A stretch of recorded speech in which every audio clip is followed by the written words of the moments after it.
আউযু বিল্লাহি মিনাশ শাইতানির রাজিম বিসমিল্লাহির রহমানির রহিম।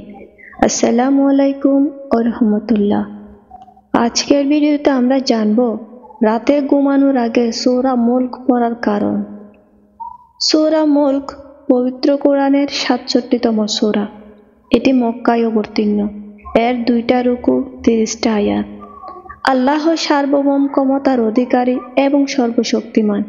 তিনি মানুষকে দিয়েছেন দেখার ও শোনার শক্তি ও বিবেক, অথচ তারা অল্প কৃতজ্ঞ প্রকাশ করে। এই সূরা পাঠের ফজিলত সীমাহীন। রাসূলুল্লাহ সাল্লাল্লাহু আলাইহি ওয়াসাল্লাম বলেছেন, কুরআনে এমন একটি সূরা আছে যার আয়াত ৩০টি।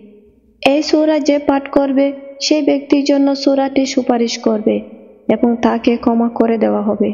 সূরাটি হলো তাবারাকাল্লাযী বিয়াদিহিল মুলক। সূরা মুলক, সুনানে আত-তিরমিজি 2891। প্রতি রাতের যে কোনো সময় সূরা মুলক তিলাওয়াত করা গুরুত্বপূর্ণ সুন্নত। তিরমিজি শরীফের 2892 নম্বর হাদিস অনুযায়ী রাসূলুল্লাহ সাল্লাল্লাহু আলাইহি ওয়াসাল্লাম সূরা আস-সাজদা ও সূরা মুলক তিলাওয়াত না করে কোনোদিন ঘুমাতেন না।